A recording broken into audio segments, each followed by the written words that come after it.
Hi, welcome to Mystery Monday, and my name is Sarah Altair, and today's topic is what readers want from a scene, because scenes are the building block of your story, and they're super important. They're just super important. So what do readers want? They want change. Each scene moves the story forward and sheds light on the main characters.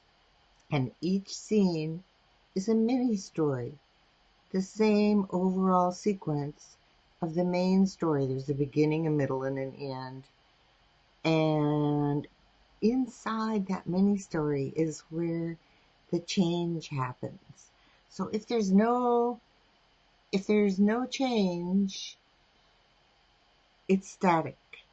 And readers want stuff to happen. So don't get them bogged down in long descriptions. I don't care if it's people's clothes or the setting or any kind of description. Make sure that there's some kind of progress for your main character in the story. And for us as mystery writers, that's pretty much your detective. You really want to give your detective problems to get your detective thinking, and keep your scene involved in a change. So I wanted to go through a couple of things today. The stories are about conflict and resolution of that conflict. That's the main story, and you kind of want to capture that same thing in your scene. Let's see, in episode 8, I covered the 2 types of scenes, so you may want to go back and look at that too, the proactive and the reactive scene. But each of those involves change, because the proactive scene leaves the protagonist with a setback, and the reactive scene, that detective makes a decision that leads to change. And those are the 2 types of scenes that you want. Now there's 4 targets in your scene for your readers.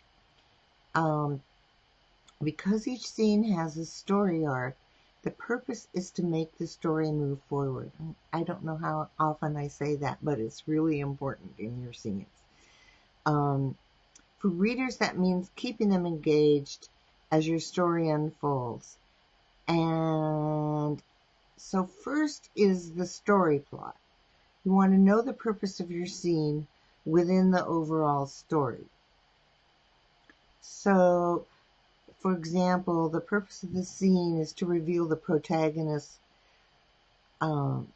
lifelong practice of martial arts, to provide information and motivation for knowing when and how to fight, because it may not be the moment to fight. So your readers are going to be engaged. If they know that your detective has fighting skills and he comes into a situation, he's going to choose to fight or not fight, and that's part of what gets your reader involved. Wait, why isn't he fighting in this scene? And then the second point is the character himself, herself. So you want the feeling about the character that the reader has at the end of the scene. So that's another point in your scene, is how does your reader feel about your character at the end of the scene? So an example would be when a reader finishes the scene, they'll feel sympathy for the protagonist, but they might be skeptical of her ability to solve the puzzle. So you want to engage the reader with your character. All right.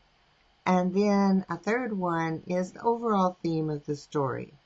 So what your reader thinks at the end of the scene might be at the end of the scene, the reader will think that the protagonist has great observational skills, but is using them incorrectly. And that is one of the ways we can illustrate our detective and at the same time keep the reader involved in the story. And then, of course, there's conflict and suspense. At the end of the scene, the audience will wonder, what will she do next? So an example would be, will the protagonist overcome the political forces against him? So when you are in the flow of writing, I just wanted to add a little note here. When you're in the flow of writing, it's difficult to miss one of those reader target elements. So don't overthink this when you're writing, but use these target elements when you go back and edit. On the other hand, knowing these four reader targets will help you craft scenes that keep readers reading. So just kind of keep them in mind as you're writing each scene. So, and then the corollary of all this is, how do you create change in the scene? How do you make your scene active rather than passive? So a change evolves through your character. So each scene requires a character to evolve in the story. Now, this doesn't mean giant, huge changes. It's just that in each scene, there's going to be a difference in the character from the beginning to the end. So, for example, they might be pulled out of a comfort zone and be pushed farther than they think they want to go. Something can complicate the situation that the character, your detective, thinks is happening, and all of a sudden, whoo, from out of left field, it feels like to the reader, something happens to complicate the situation. And then, as we mentioned before, your detective makes a decision. He makes a decision to move forward, and that's going to change the way that he or she operates. Another way is, so let's say that making a decision is a reactive scene. Something has happened and they review what's happened and make a decision to take an action. So the other way then is, in a proactive scene, your detective takes action on that decision. So they're following up on the decision that they made. And then another one is to describe what the action or the decision means to that character. What is their personal involvement in the action? What is their personal involvement in the decision? And this is where you bring out the emotions of your character. So a scene represents an event in the story. And for mystery writers, when a detective evaluates the knowledge he has so far from evidence and clues, he's making a change. And the change is his decision to act on the knowledge so far. And I think this is part of the fun of writing mystery is that your detective can make a decision, and boy, can it be wrong. And so you want to keep your readers there in the story and get them involved in your detective's decisions and their actions. So then keep turning the pages of your story. So it's really about event thinking as a writer. For, what do readers want? They want events with change. So if you focus on how each scene is an event in the story, it's really going to save you the problem of having scenes that don't move the story forward. Um, And so, event, change. I think those are the two things that you keep in mind as you're writing. You can go back in the editing stage and make sure that you have your 4 targets for the reader. But I think as you're writing and in the flow, you just want to think the scene has an event and it has a change. And that keeps the story going forward and keeps your reader involved. Okay, so if you focus on the event and change of each scene in the relation to the story, you know that your scene is going to be part of that story and moves it forward. I'm going to say that again because if you focus on this, you're really going to keep yourself from writing scenes that have to be cut later because they're just not moving the story forward. So event, change, and how they relate to the story. All right, what readers want in a scene. Okay, so questions.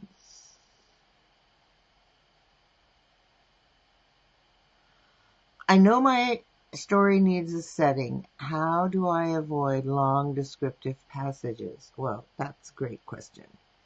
You need to ground your characters and let readers into the place where your characters are. And rather than having long descriptive passages like a lot of 19th century novels, you can have your characters, not just the main character, but all your supporting characters, you can have them interact with the setting around them. Your main character can observe the furniture in the room. Is it sleek and modern? Is it old and ratty? What give them a sense of place. I know when I was doing reading a lot of screenplays by new writers, a lot of them had what I call characters floating in space. I had no idea where the characters were. Were they on the back porch? Were they upstairs? Were they on the street? So make sure that within each scene, if you go scene by scene, it gets a lot easier. Make sure that within each scene, we know where the characters are and what they're doing and how they're interacting with the elements around them. And another good way to do that is to have the setting reflect or impact a character's mood. So, dark streets and scary events, impending disaster, the kind of things that don't overwork that one too much, but just give details and make sure that your characters interact with them either physically or emotionally, and I think you'll be able to avoid those long descriptive passages that bog readers down. That was a really good question, so thank you. Oh, and right on point, here's another question. How long is the scene? It is another good question, and a scene, like a poem, is of necessary length. And you'll find as you keep writing that you'll get a flow and a sense of how you create your scene. So there's no written, carved in stone thing. A scene must be X words long or X pages. Nope. You're in charge of your scenes and your scene length.